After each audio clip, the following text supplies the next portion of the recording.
College football imperialism is back for part 2, episode 2 of part 2, 2023 rosters. This is the map so far, a lot of action. Let's get right to the wheel. 114 teams left. We'll see who the next team that plays will be. It's looking like Pitt or Penn State. It's going to be Pitt. Now, where will Pitt go? They can only play a couple teams. West Virginia, Ohio State, Penn State, maybe Maryland or Kent.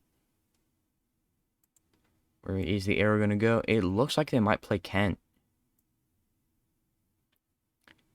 Yeah, if we go from the Pitt logo, they're going to go pretty much northwest, and that'll be Pitt at Kent State. Interesting first game.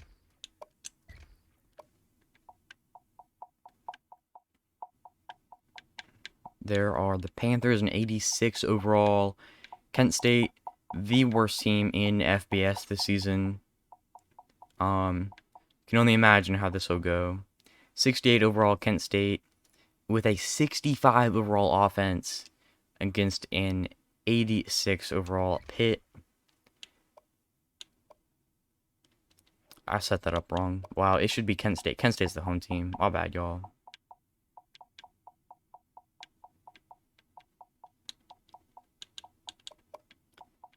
Not a great way to start the episode. Here we go. I believe in the last video I set them at 15-minute quarters, but I'm gonna make an adjustment. I'm gonna say 6-minute quarters. With the 15-minute quarters, way too many points are scored, like 60 or 70, by a team in a lot of games. I feel like 6 minutes leaves it pretty realistic. So we're going to go back to 6-minute quarters for hopefully the rest of the series.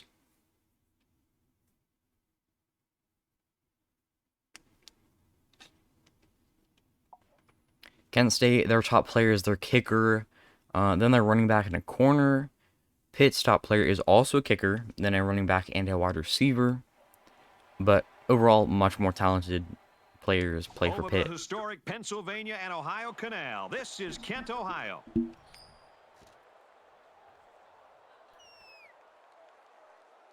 Now, if you didn't watch the last episode, first of all, why are you here? Go watch that one first. But also, I do have to pick a team to, like, control just to get to the screen where we can simulate. I always choose, the away team, so. Pitt is out to a pretty good lead, up by 20 now. We're in the third quarter, late third quarter, early fourth. Kent State scores a touchdown, but so does Pitt. They're going to run away with this one. Kent State closes the gap just a little bit near the end, but Pitt does win by 17 points, 37-20 on the road. And Kent State eliminated in the first game of this episode. And the Panthers have made their way into northeastern Ohio. Just a little expansion there. I'll adjust their logo so it's more centered. I do like to do this. There we go. Looks a little bit nicer than the previous imperialism I did, which that map I did not make, so it was a pain. But I made this one, and it's really nice, and I like it. And there's a lot of customization and stuff I can do. Pitt will stay. Kent State, where are they? The Flashes are eliminated. 113 teams remain. The wheel is just a little bit laggy, but it will select a team. SJSU, maybe? Yes, the Spartans are up next. Way out west. We've only had 2 games out west. Colorado beat Utah, and Arizona State beat New Mexico. SJSU is going to be over here. They can either play Fresno or Stanford. The wheel is going to try to get them to play the Pacific Ocean. Ooh, what was my rule? Okay, this brings up an interesting question. Do we play Hawaii as just anywhere from the West Coast, and any team on the West Coast goes west, they just automatically play Hawaii? Or do we use Hawaii where they actually are on the map? Like, on this map, where, like, UTSA or UTEP could play them. I think for simplicity, we're just going to leave Hawaii where they are on the map. I mean, if the arrow points towards Hawaii from a territory, they play Hawaii. So SJSU will not play a team out west because it's the edge of the map. We'll spin again. They'll either play Stanford or Fresno. The arrow goes north, and it looks like it's going to be the Cardinal. Pretty clearly, SJSU at Stanford in the next game.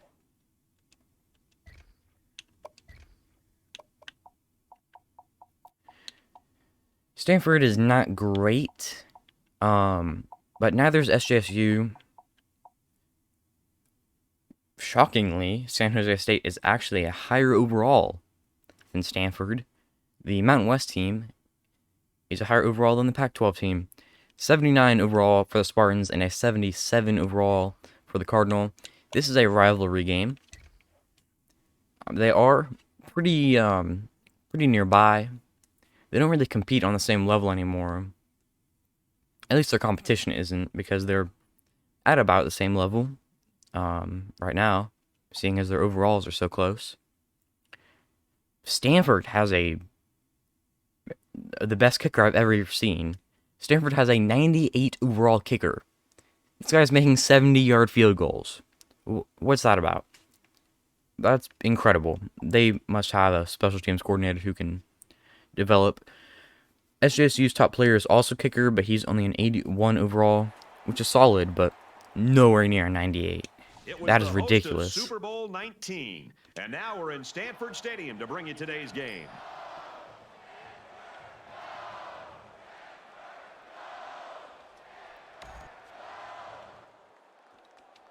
All right, here we go. SJSU goes down the field. They do get stopped. Stanford scores a touchdown. San Jose State responds with a touchdown of their own. Now a touchdown for both teams, 14 all, 17-14 San Jose State. Score holds for a while. SJSU kicks another field goal, 20-14. Stanford goes down. They score a long touchdown. SJSU goes and they score a field goal. And the Spartans have walked away. Let's see the play-by-play near the end. Fourth quarter. Okay. Looks like is this Stanford? There was a penalty. Okay, San Jose State. They went down. They kicked 3, I think. Now Stanford with a minute left. It went down the field, and it was a fumble recovered by San Jose State with 1 second left. Overall crazy ending. Spartans leave with a 2-point victory over the Cardinal, and they eliminate a Pac-12 team. SJSU stays, and Stanford. Where is Stanford?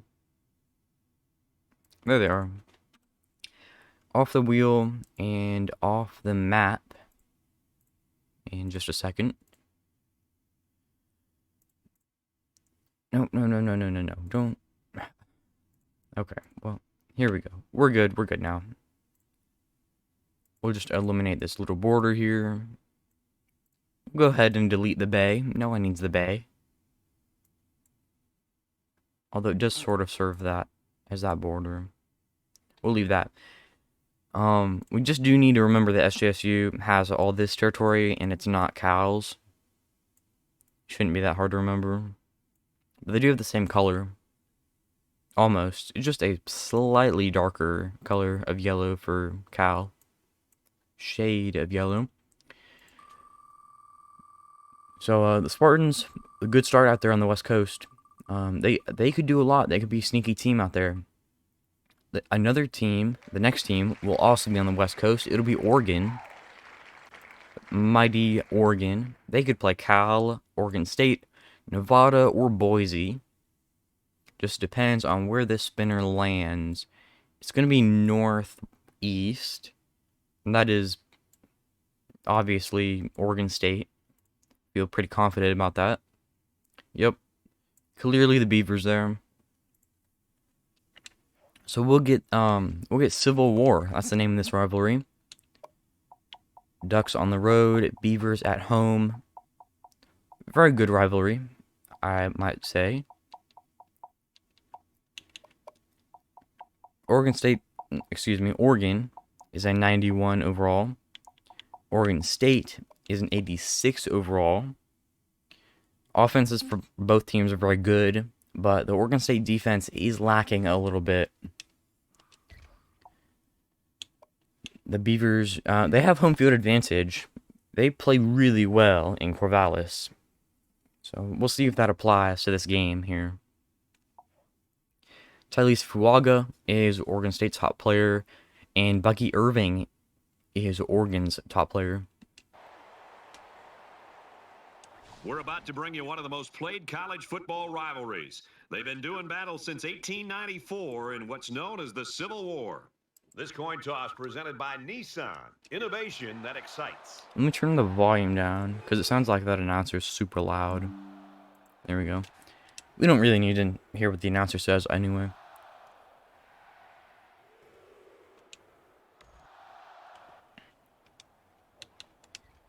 Here we go now. Oregon will go down and score 3 points. Then they'll score a touchdown, 10-0. Now another field goal. Oregon State with a touchdown, 6-point lead for the Ducks. They kick a field goal now, and another one, 19-7 lead for Oregon. Now in the fourth quarter, 26-7, 33-7. This one's a blowout, y'all. 33-14 is how this plays out, and the Beavers go down. Honestly, I thought it was going to be a little more competitive. A little bit surprised there.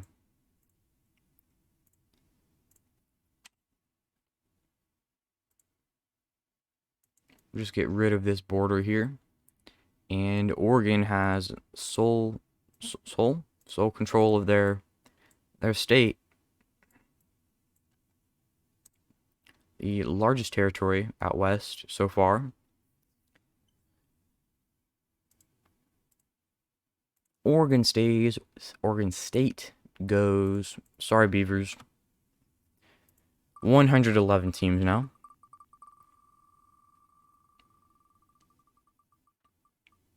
App State or Arizona State? Arizona State, they're going to make another move. So in the previous episode, Arizona State moved east and they took down New Mexico. Now that opens them up for a lot more opponents who they could play. Will the arrow choose one of those opponents? Nope, it's definitely not going to choose one of those opponents, because from pretty much all angles, this arrow goes southwest towards the University of Arizona. We'll have another rivalry. State is on the road, and Zona is at home. I kind of want to mention, I did season preview videos for dang near all Power 5 teams. This rivalry is called the Duel in the Desert, by the way. Awesome name. Also very similar overalls for these teams. Anyway, when I did the Arizona season preview, all the Arizona fans were in the comments. I said all of them. I think it was only a handful, maybe, saying that Arizona was going to be so good, and I predicted them to go 5-7, and they were actually much better than that. Jaden DeLaura is the Wildcats quarterback. He's our top quarterback. I'm not sure if he's going to be playing. He did get benched, I think. He got passed up at least. Anyway, the Arizona fans in the comments were right, actually. They were quite good. I was surprised. I was surprised. I was right. Or they were right and I was wrong. I think I also call them like the Bearcats, but it's because their field in this game says bear down. I don't know. 7-all, now 14-7 Arizona State, 21-7. The Sun Devils bringing it on, up by 18 here in the third quarter. Make it, they're both scoring so many points. Arizona State absolutely destroying the Wildcats. Holy cow. 49-24 is the final of this game. Another crazy ending. Well, not crazy ending. Another crazy game. And another road victory.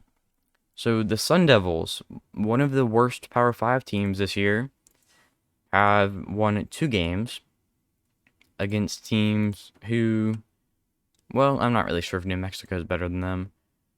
But they've won 2 games, which is pretty dang good. Pretty dang good so far. And I believe that will lead them to having power over the largest amount of land of any team on this map so far, with complete control over the state of Arizona and New Mexico. Pretty good strangle on the southwest. No one has a good hold on the southeast.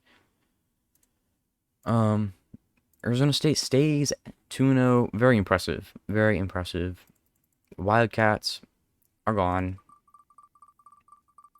110 more teams to play. Mizzou. It looks like it's going to be Mizzou. Okay, interesting. Mizzou has their own state all to themselves in this game, on this map. They are open to a ton of different teams. A ton of different teams can play them. They can play a ton of different teams. I don't know what I'm saying. Okay. It's gonna go this arrow. If we look at Missouri's territory, we're gonna go sort of from their logo, ideally from the middle. If it goes north, it goes slightly northwest, but it mostly goes north. And I think that is Iowa that they're gonna play. So we'll have Mizzou at Iowa in what could be a very interesting game, as long as both teams score more than 7 points, which wouldn't be difficult for any other teams in America. But Iowa is so lopsided. Incredible defense, horrific offense. If I can find them on here.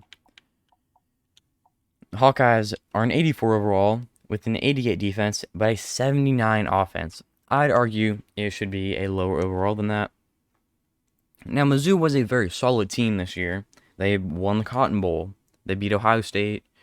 They had some very solid wins. And frankly, I think they could do it again this next season. I do expect them to win this game here against Iowa, but I don't know. It could be pretty good. Cooper DeJean is Iowa's top player, and Chris Abrams-Drain is Mizzou's top player. Although you could argue, in real life at least, it's Luther Burden. He might have more impact. Very good sophomore receiver this past season. It might have been all SEC. Home of the Hawkeyes since 1929.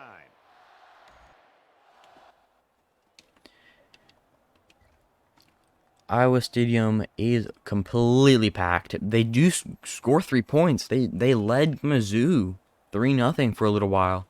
Here come the Tigers. They're up 14. Oh, they were up 14-3, but now Iowa scores a touchdown and they kick a field goal. It is Missouri touchdown. It's all too fast.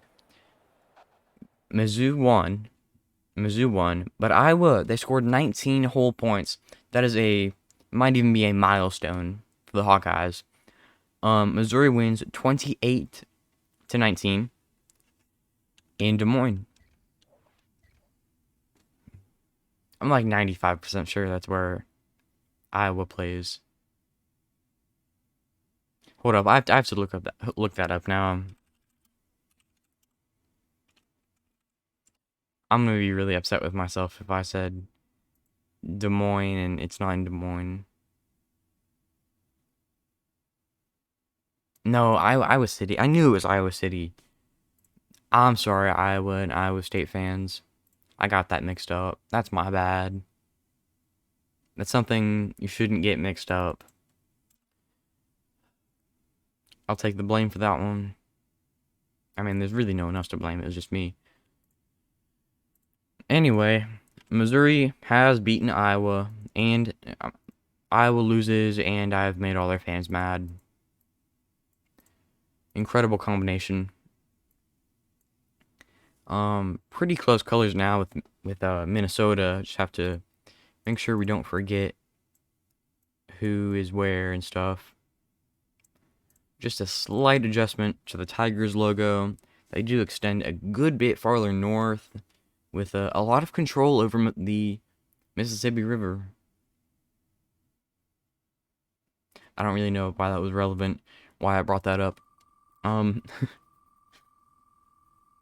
Anyway. The next team might be out west. It looks like Colorado, maybe? Yeah, it will be the Buffaloes. The Buffaloes in the last episode took down Utah in what I thought was a very surprising ending. They're surrounded by a lot of G5 teams, and BYU, who's technically not G5 anymore because they're in the Big 12. They were considered a group of 5 for a long time, even though they weren't independent.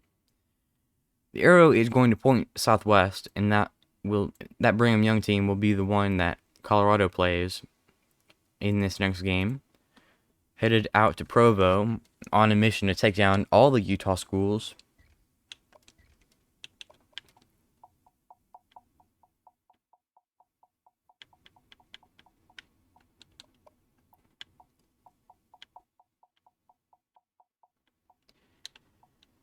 Buffaloes are an 84 overall, and the Cougars are an 86 overall. Something that completely baffles me. Why is Colorado's defense an 88 overall? That is...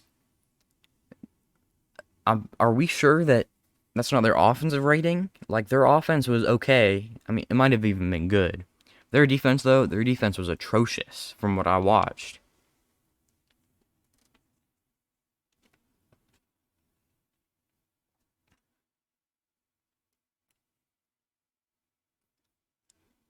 So, on the last video, and maybe on some videos in the previous Imperialism series, I got some comments to do some games in the snow.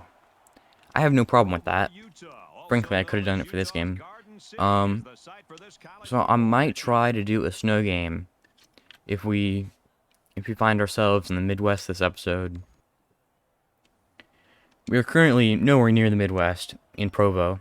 Colorado scores a touchdown to lead BYU 7-0. At the end of the first quarter, that score stands, but the Buffaloes go out and score 14 straight to make it 21-0. And then BYU gets a safety and then a touchdown for BYU. But Colorado continues scoring 41 points right now. 41-23 is going to be the final. Colorado absolutely whooped them. A little bit surprising because I thought BYU was solid this year and didn't think the same about Colorado. So yeah, Colorado's taking down some pretty decent schools near them. The two most difficult schools, two most challenging games they could play right now. They've taken both of those teams down, so good for them. Good for them. Gone out and dominated. They could last a while here, actually, because they play Group of 5 schools mostly surrounding them. Like if they played Air Force or Colorado State, they'll probably win those games. Frankly, same thing for the Nevada schools or even Arizona State. That might be the biggest game out west for a while. If Colorado plays Arizona State, that would be a really big one. Buffalo's logo gets a little bit bigger. Yeah, here's what the map looks like so far. Pretty interesting. Not a lot in, well, nothing in Texas, actually. Not too much going on the West Coast. Really not too much going on anywhere, frankly.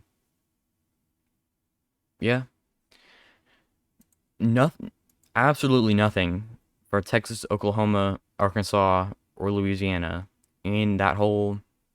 I'm not really sure if you want to call this the Southwest, but in this region, no schools have played a game yet, which is surprising. Colorado will stay on the wheel, and Brigham Young will get eliminated. Next team selected. Maybe we'll get one of those Midwestern teams, or even a team from Texas. It will be a team from Texas. It's Texas State Bobcats. I sort of spoke that into existence. Texas State are out here now. I know they're not really out here in this West Texas sort of area near the Rio Grande, but to make it all fit nicely and stuff, they had to move a little bit west so Texas and Baylor could fit in there and stuff. But I'm okay with their placement. They'd border the same teams, I think. Their arrow is going to go northeast just a tiny bit, and I think that is enough for them to be playing Baylor. Oh boy, this will bring back nightmares for the Bears. Yeah, that's going to be Texas State at Baylor. Oh boy, Baylor. Oh no, no, no, no. Okay, I threw myself in the Nike skill trainer on accident. Don't know how to get out of this. The reason I say, oh no, no, is because it might not have been the first game, but one of the first games of the season for both of those teams, well, what am I saying? Baylor and Texas State played each other at the beginning of the season, and Texas State won in a shocker. It might have even been, I don't exactly remember if it was a blowout. I'm not going to say it was. But they did win. They beat Baylor, who was not good this season. They were quite bad. Dave Aranda was sort of kind of on the hot seat for a while. I'm not a Baylor fan, so I don't know all the details. He might not have been, but from what I saw, it looked like he kind of was. I'm pretty sure Texas State doesn't use a Texas A&M offense. I'm pretty sure G.J. Kinney has his own offense that he likes. Anyway, G.J. Kinney is Texas State's new head coach. He came up from Incarnate Word with a ton of transfers. I want to say it was the whole offensive line at Incarnate Word transferred with him from Incarnate Word to Texas State. And he made a splash in his first season with the Bobcats. They won the... What bowl game was that? They won the bowl game in Dallas. First Responders Bowl. They won the First Responders Bowl against Rice in their first ever bowl win this season with a new head coach. I have a lot to say about Texas State. Not even a Texas State fan, but it's a pretty good story. Now, Baylor is going to go out and score a touchdown. Texas State will respond with one of their own. Now, Baylor goes, they score another touchdown, 14-7. That score holds for a while before another Baylor touchdown. Then a Bobcat touchdown, 21-14. And then another Bobcat touchdown. Then a Baylor touchdown. Then another Baylor touchdown. Bobcat touchdown, 7-point game. 38-30. No. Baylor was able to hang on this round. 38-28. Trying to talk a little bit too fast. Baylor wins by 10 points. And they'll expand a little bit west. It's actually a sizable chunk of space out there. Just opens them up to play Texas and Texas Tech, I guess. I mean, and UTSA and Utah, but those, even if Baylor's bad, they should win those games. First game in Texas, and you know it was a pretty good one. 10-point win. It was never really a blowout though.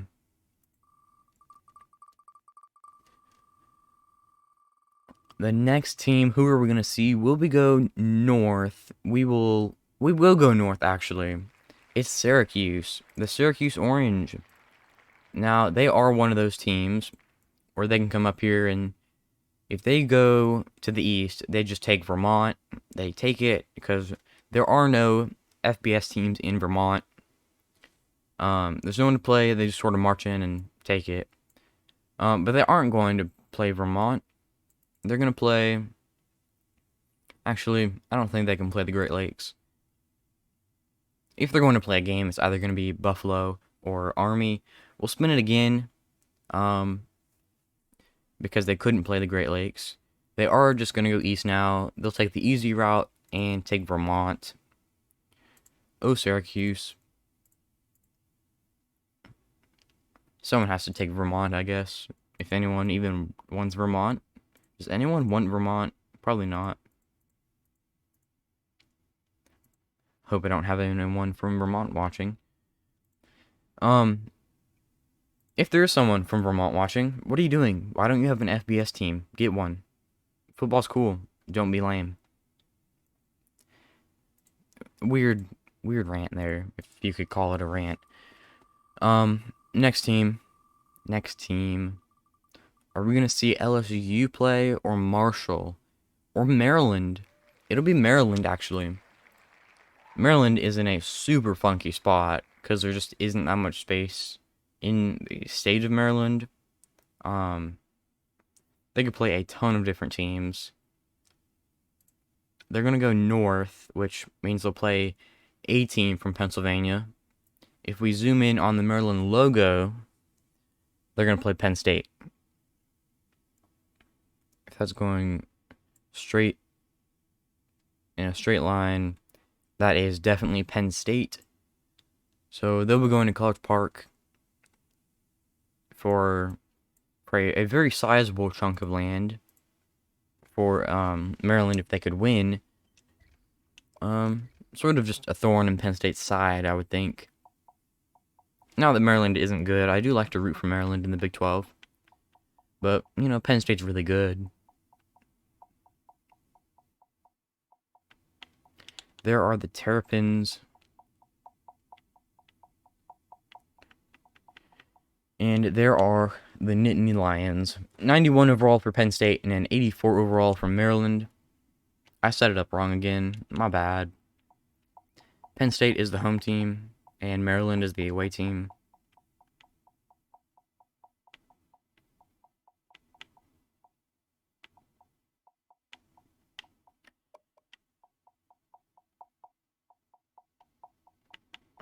There we are. 91 and 84 overall.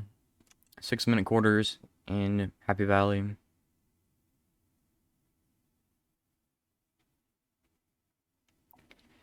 Penn State's top player, oh, I forgot his name. King, he's a 98 overall corner. Absolutely incredible. They have Olu Fashanu and Chop Robinson. They could all be first or second round draft picks. Just a solid bunch of guys there. Maryland has, I don't know any Maryland players. Sorry. They have some guys, though, I guess. We've got football in Happy Valley. 110,000 of the best fans in college football have packed into Beaver Stadium, home of the Nittany Lions of Penn State. Very tough environment up there at Penn State. 6-0 lead for Maryland. I believe they missed their extra point. Now a 7-6 lead for Penn State. A touchdown for Maryland and some more points. A 9-point lead for the Terrapins now. Now a 12-point lead, 22-10, 29-10. Penn State closes the gap a little bit. Maryland extends the lead. Wow. Big upset there. Maryland takes down Penn State, one of the best teams in the Northeast. And it wasn't really all that close for very long. Maryland really needed that. Because they're just tiny down here. Tiny, tiny Maryland. I'll move their logo so we can actually see it if we're zoomed out.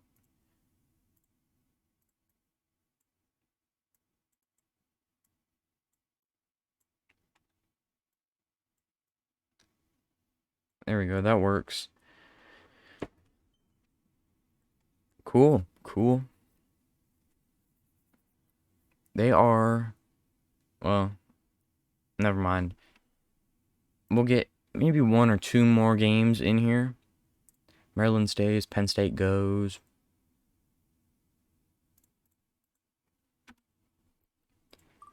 Nine spins so far. This will be the 10th. We'll do this one, maybe another one. We'll see. Will it be Army? Yes, it will. So Army, they're up here. They could play Rutgers, Temple, Buffalo, Syracuse, Boston College, or just take the entire state of Connecticut. Doesn't sound too bad. Just take Connecticut. They're the Army. They could literally take anyone. I'm not sure if they can win a football game, but you know, they are not going to take Connecticut. They're going to go south, west, sort of. They'll be playing, it looks like Temple. Yeah, it looks like they're going to be playing Temple. It's actually pretty close, though. Zoom in on the Army logo a little bit more. They're definitely going to be playing Temple. Interesting game. I have no clue how they're going to do. No, okay. Do not need practice right now. Where is Temple? There they are.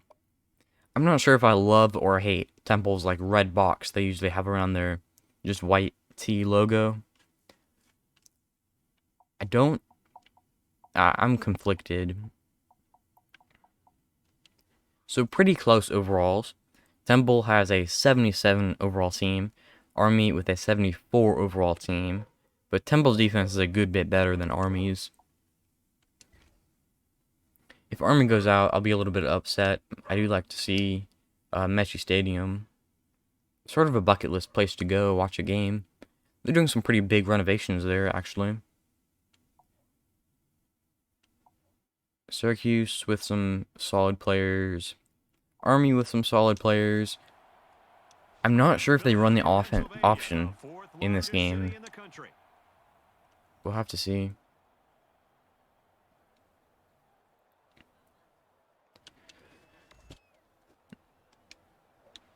You know, I don't like Temple plays in the Lincoln Financial Field, and I just don't like that. They need to get their own stadium, although I don't think there's really anywhere for them to play in Philadelphia. So Temple had a safety, and they had a touchdown. That's how they got to 9 points. Army scored 2 touchdowns. They're up 14-9. Low scoring game, nearing the end of the game, in Temple. Whoa, okay. It was 14-9 for a long time. And then Temple, with almost no seconds left, scored a touchdown. We'll actually see how many seconds were left. With 10 seconds, they scored a touchdown with 10 seconds, and Army couldn't score. Let's see. We'll just go back to the first quarter to see if Army ran that option.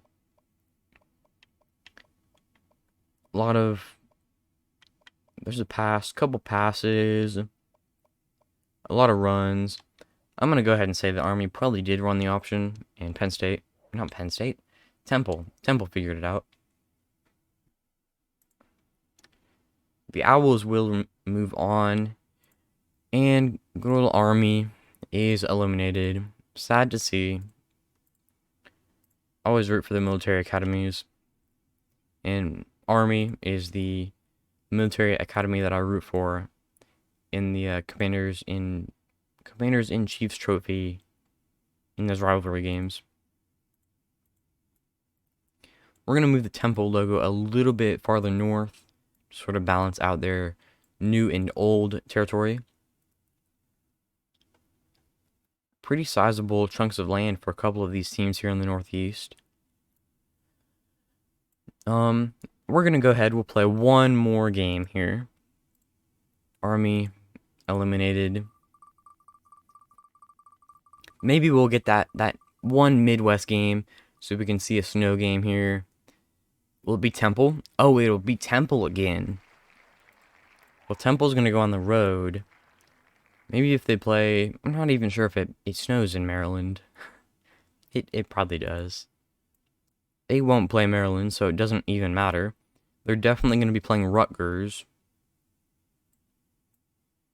Interesting. Temple at Rutgers.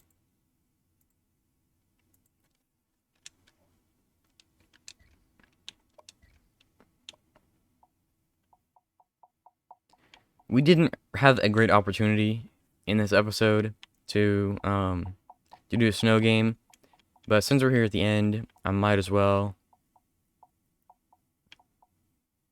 Pretty close overalls, actually. Rutgers is in the Big Ten, and they are the better team, but just by a little bit.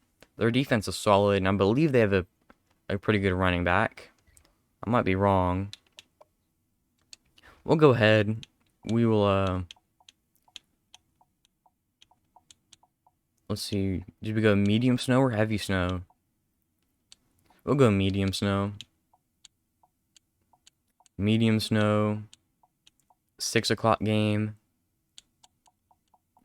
20 degrees. 20 degrees. I have no idea if it gets like that in New Jersey. But, you know, just for the fun of it. Rutgers with some pretty solid players. Temple, we just saw them play. They were decent. Let's head down to the coin toss now. And it's brought to you by Coke Zero. Real Coca-Cola taste and 0 calories. Enjoy everything. Here we go, in the snow. Been asking for this. Rutgers scores a touchdown first. Then Temple, they do respond here in the second quarter, 7-all. Now 14-7, Rutgers leads. Same score at halftime. Rutgers scores 7 after the halftime. Then another touchdown. A touchdown for Temple. 28-14 now. 1 minute left in the fourth quarter. And that will be the end of the game. Rutgers wins by 14 points in the snow. Not sure if that really hindered either team too much. Because neither of them are great. But, you know, that's kind of cool. Anyway, Rutgers with one game takes over a ton of land here in the Northeast. They get out a little old Piscataway. We'll take some of Philadelphia and some of New York. Actually, New York City too. That's kind of cool. I never gave Long Island to anyone. I'm going to go ahead and I'll give Long Island to Rutgers. Just for New Jersey domination.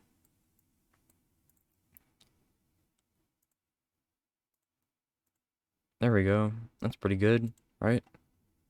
Rutgers gets Long Island. They might be happy with that. A lot of stuff in the Northeast. I'll just do a quick little recap. Oregon beat Oregon State. SJSU beat Stanford. Arizona State beat Arizona. Colorado beat BYU. Baylor beat Texas State. Mizzou beat Iowa. Nothing happened in the Southeast at all. Pitt beat Kent State. Maryland beat Penn State. Rutgers beat Temple, who beat Army. And Syracuse moved east. Feel like that pretty much covers it. Yeah. Alright, well, that was this episode. Thanks for watching. And until the next time, see ya. Peace.